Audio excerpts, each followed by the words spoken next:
Olá, Vivi, sem mimimi no ar. E você já sabe do seu compromisso com a gente, não é? Tem o seu primeiro C do curtir, o seu like, like muda tudo pra gente e não custa nada pra você. Vai deixando o seu joinha, joinha que muda tudo pra gente, porque a plataforma, o YouTube fala, e não é que o programa, o pessoal gosta mesmo, tem relevância? Todo mundo já curtiu, comentou, se puder ainda compartilhe, que nós vamos entrar agora como dizia o meu professor de Direito Penal, já falecido, professor Antônio Luiz Chaves Camargo, vamos à vaca fria, Pitoli.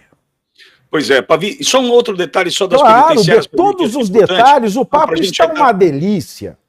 Não, Pavi, só para ter uma ideia. Eu adoro falar de bandido preso. Se a gente não pode falar aqui no Brasil, a gente fala de outro país. Pois é, Pavi, eles recebem, ao chegar no presídio, uma bermuda, uma camiseta, uma toalha e um lençol. Não tem colchão, não tem travesseiro e as luzes nunca se apagam no presídio. Celas de 80 a 100 presos por cela. É assim que funciona por ali. E tem um detalhe, Pavi. Mas quantos metros quadrados tem uma cela?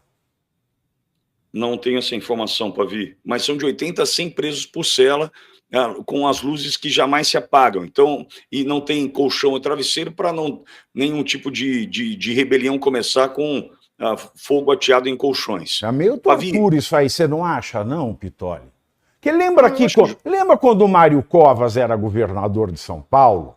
Sim. Que a molecada da FEBEM, eu não sei se foi a FEBEM ou se foi em algum presídio, que tocou fogo nos colchões.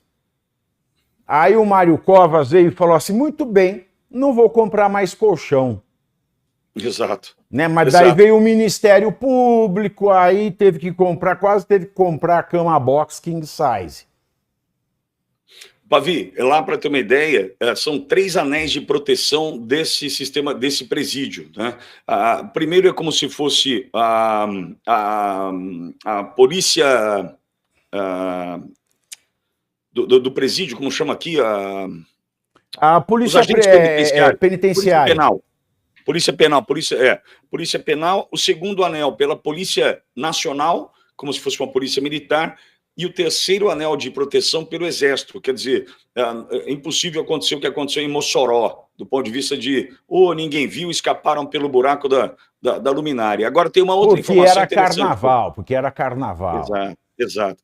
Ano que vem nós vamos passar o carnaval em Mossoró, em que o negócio lá deve ser louco. Agora, Pavi, tem uma informação que você vai gostar. Está em fase final de construção um presídio dedicado única e exclusivamente para corruptos.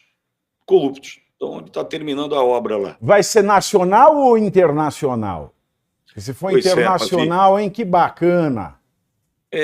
Aí eu talvez, em função do tamanho do país, não poderia e não conseguiria abrigar tudo que a gente teria para mandar para lá. É verdade. É o menor país da América Central. Quantos habitantes tem El Salvador, Pitoli? 6.700.000 habitantes. Porra,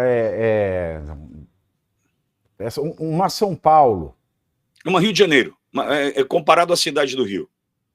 Tá, entendi. É menor que Portugal ainda, que tem 9 milhões. É pequeno sim, para ver. Muito bem. Mas olha, limpeza, nós perguntamos justamente para tentar entender se estava tudo daquele jeito em função da posse, e o que a gente ouviu não, é assim, cuida dessa forma, limpeza, o asfalto impecável, estão reconstruindo boa parte do país que sempre sofreu guerra civil, depois e o crime que dominou o território. Uma outra informação para vir, a gente vai lembrando, né? Por que o Bukele colocou estado de exceção e chamou o Exército? Porque ele entendeu que o país, o governo, perdeu o controle do território.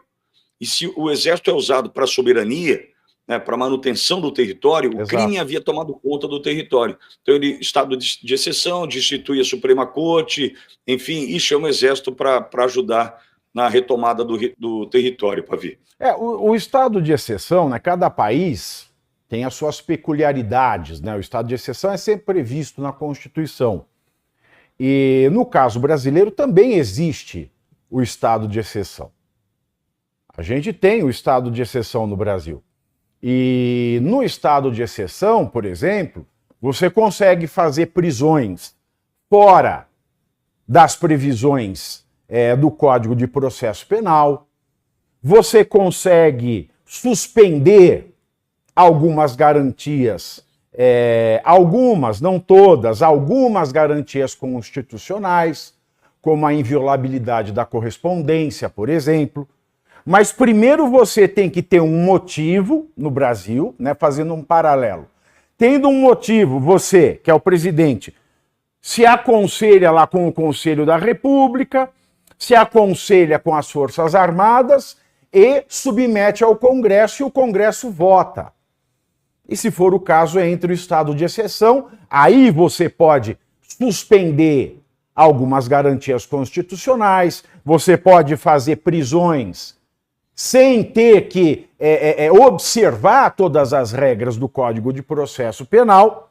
Mas no Brasil, nós estamos vendo um estado de exceção sem estado de exceção. E quando tem um estado de exceção e acontecem essas coisas como El Salvador, nós dizemos que é uma democracia. É por quê? Porque ele está dentro da hipótese legal do estado de exceção. Agora, no Brasil, que se diz uma democracia, o fato de nós estarmos vivendo, de fato, um estado de exceção fora da previsão constitucional, mostra que nós não somos uma democracia. Por exemplo, o que o Alexandre de Moraes faz? Ele, sendo vítima, manda prender cautelarmente. Ele, sendo vítima, investiga, acusa, julga, condena. Isso não existe. E vale dizer, nem num estado de exceção, o Alexandre de Moraes poderia fazer o que faz. Agora, como no caso do 8 de janeiro, se fosse para o Alexandre de Moraes prender dentro do regime do Estado de Direito, portanto, democrático, aquele monte de gente do jeito que ele fez, sem audiência de custódia, e manter prisão preventiva, sem a revisão dos 90 dias, quando o advogado pede para rever se é o caso de manter ou não a prisão preventiva, o Brasil tinha que antes votar um estado de exceção. O Congresso tinha que antes aprovar um estado de exceção.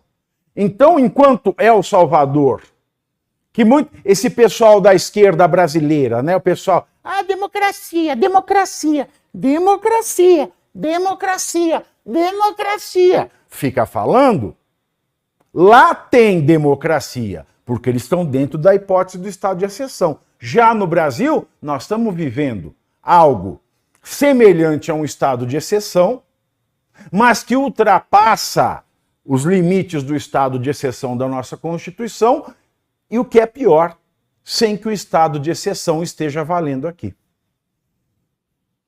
E com uma Carmen Lúcia, já misturando os assuntos, Pavi, com uma Carmen Lúcia que assume o TSE e que promete esticar ainda mais essa corda, hein? A Carmen Lúcia. A Carmen Lúcia é a famosa, né? Cala a boca, já morreu. Mas vamos calar mais um pouquinho. Cala a boca, já morreu. Mas a cabecinha só não tem problema. Mal esquecendo ela, como diz meu querido mestre e amigo Emílio Surita, que a censura não tem ombro. A censura não tem ombro.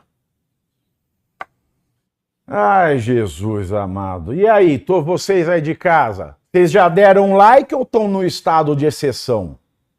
Porque eu estou achando poucos esses likes, estou achando poucos esses compartilhamentos, então eu aí conto com vocês.